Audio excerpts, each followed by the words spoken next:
The Authortube Writing Conference has been announced. March Like a Marathon from Sam Wicker is ongoing. And we have news about 2 new book releases for you. The Storyteller's Hearth Write-a-thon is upcoming, together with the Golden Quill Month. And last bit of news upcoming, we have something about a particular publisher you might want to know about. I'm your host Ilse, and together with my co-producer Hala, I bring you the latest news about upcoming live writing events, both online and offline, books published by indie authors, hybrid authors, and small publishers, and more news that might be handy for you. Let's dive into the indie author news of this week.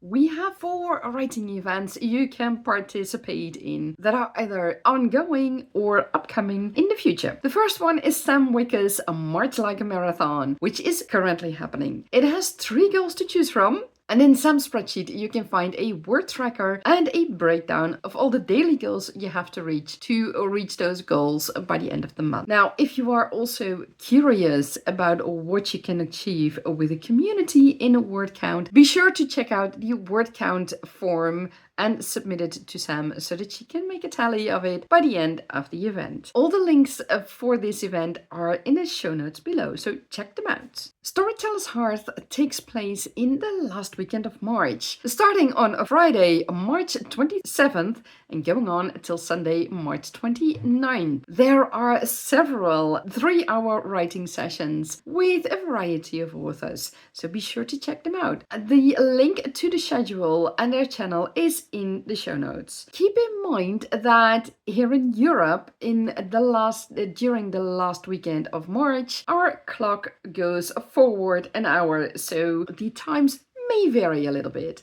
I know that in the USA, the jump to summertime is in a different weekend. The third writing event that we have for you is the Fantasy Tavern Discord, the Golden Quill Month. That is a writing event I set up together with Dida, who you might know as the social nickname of the Norwegian fantasy author Linda Engelsgaard. We started the Golden Quill Month a few years ago after we were, let's just say, not quite satisfied anymore with events that only looked at word count to celebrate, because we feel it is important to celebrate all progress you made during your writing process. So that includes character development, story plotting, world building, map making, just anything that you can think of that helps you to bring more words into your manuscript. So that's why we set up the Golden Quill Month, and we do that 4 times a year in January, and now in April, the 1st of April it starts again, and then in September and in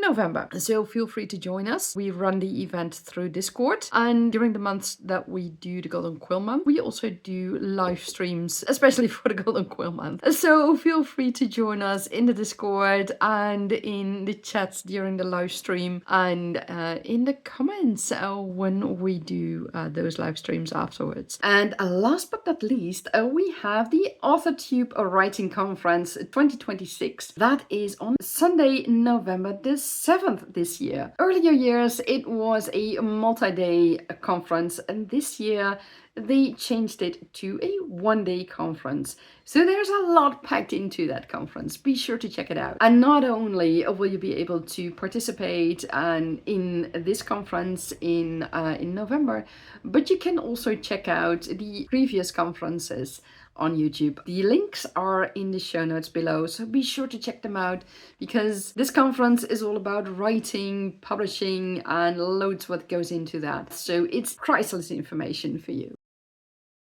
Now, before we get into the book releases, there is a particular publisher that we want to talk about, and that is Future Fiction Press. This is an AI publisher. There's no sugarcoating in that.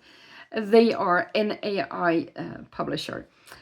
And as they say, they are an innovative publishing house born from the passion and expertise of the Future Fiction Academy. And they are dedicated to pioneering the use of AI in every aspect of the writing and publishing process.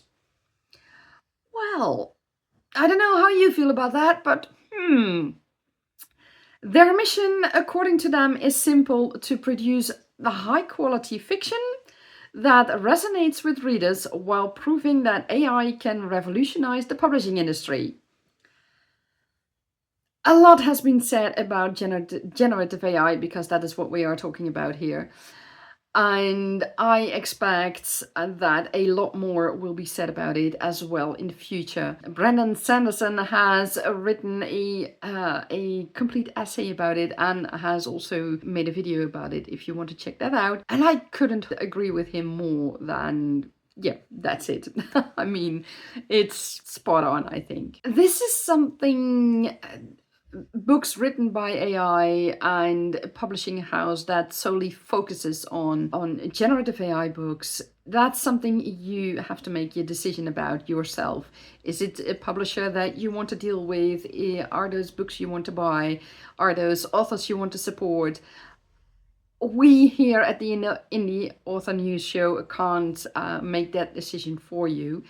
The only thing we can tell you is that we won't support books created by generative AI and authors and publishers who solely who are in full support of generative AI and who are actually using that to create their books. We believe that generative AI has no place in the world of creative arts. And creative arts is everything. So it's not only books, but also music, paintings, any form of drawing, any other form of creative artwork that that might find AI, generative AI, at some point in the future. So yeah, that's our stance on it. But we wanted to inform you about this publisher so that you can look at it yourself and make your own informed decision. Now, on to the good publishing news. Devon Gambrell has released her book, The Witch's Mirror, on February the 10th, and Shanon, or SD Huston, has just released The Florist's Budding Desire a few days ago. Let's head into the first one, The Witch's Mirror. Step back in time from The Witch's Crystal to meet the characters who try to overcome greed, insanity, betrayal, and fate. This epic history of the rulers of the kingdoms involved in the Tales of Issel series is filled with political intrigue alongside magic and war. The story begins in the Witch's Mirror. After the death of the powerful Issel queen, the mines are no longer protected. As nations on the continent of Jatare war over the energy-filled gems, a shadowy threat is emerging. Excluded from the Issel throne and the council, Astor Rigdon earns a place in the army where he uncovers unsettling truths. It seems his nation is being betrayed by their allies in Lansavine. He is only beginning to realize how sinister their enemies' plans are. Will he be able to act in time to stop them? Lansavine's Prince Marcus Whitlock, in the meantime, wants to abdicate the throne to his cousin Derek. However, he discovers Lansavine's enchanted steel in the hands of their enemy. Before he can investigate, his father is pressing him into a forced marriage to Amabel Rigdon, the Issel princess. The two form an unlikely alliance to salvage the freedom they so desire. Will they be able to solve this intrigue, avoid war, and live their own lives? Newly liberated from her father's control, Lady Fazoon Manan eagerly explores life beyond their mansion. Her freedom is cut short by a royal summons, thrusting her into a world of courtly espionage and treacherous alliances. As she pushes her enchantments to their limits, she faces a desperate choice that could change everything. When peace is abandoned and dark loyalties shroud the truth of the enemy in mystery, will these unlikely allies change fate to save their kingdoms, their families, and their future? Devon shared a little bit more info about The Witch's Mirror. The Witch's Mirror is the first book in the Jeston Curse. And a fun detail about this series is that The Witch's Crystal, book 5 in the series, was actually written first. The Jeston Curse in The Witch's Legacy consists of 5 books in total, of which 2 are standalones. And the first book, The Witch's Mirror. The second is a sequel to The Witch's Mirror, and that is called The Witch's Sword. A direct sequel to The Witch's Sword is The Witch's Crystal. And then there's The Witch's Dagger and The Witch's Shield. Those last two are standalones and both are a Rigdon tale. So be sure to check those out. And then there's also the novella Kira's Rescue, a Love's Cursed Ring. And that is also in the future. So right now, Devon has released The Witch's Mirror, The Witch's Sword, and The Witch's Crystal, and the other books are still coming up.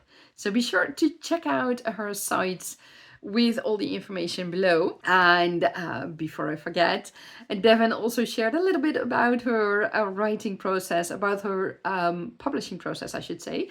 She has been writing since middle school, and it took her about 4 years to write The Witch's Crystal, after relearning how to write creatively, along with everything that goes on into indie publishing. She knew right from the beginning of writing her books that she wanted to publish her own books after going through the querying process with her short stories. Now, in the show notes, you can find the links to Devon's site, her Linktree, and the links to buy her books. So go and support her if you are into these kind of stories. And as I said earlier, there's another book we wanted to tell you guys about, and that is The Florist's Budding Desire, written by S.D. Huston, or Shanon Huston. It is a fantasy romance. She nurtures life with her magic. He spent centuries wielding it to destroy.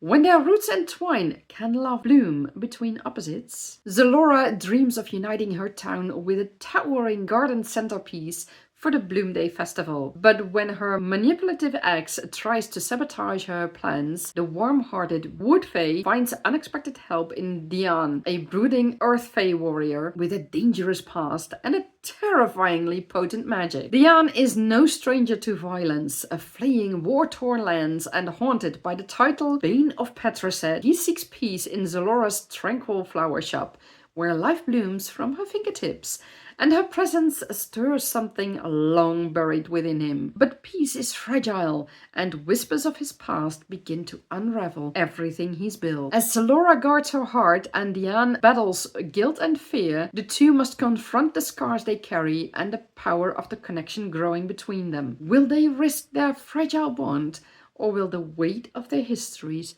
tear them apart? The Florist's Budding Desire is a slow burn, steamy romantasy filled with elemental magic, emotional depth, simmering romance, and a healing love story between two powerful Fae opposites. A tiny warning, it contains mature themes, sensual intimacy, and the emotional weight of fantasy love stories where scars run deep and happily ever afters are earned. Now, if you are a booktuber, Shanon is looking for ARC readers as we speak. In the show notes below, we have included the link to sign up for her ARCs. We also want to give a little shout out to Laura Ray, who not only makes in-depth videos about everything that's going on in the book community and with published books and authors, she always also features an indie author at the end of her videos. So go and check her out as well. The link to her channel is in the show notes below. That is it for this week's indie author news. If you have news yourself about book releases, crowdfunding campaigns for book releases, or writing events offline and online, be sure to fill out the form in the show notes to send us all the information. We do our best to include everything in our next show.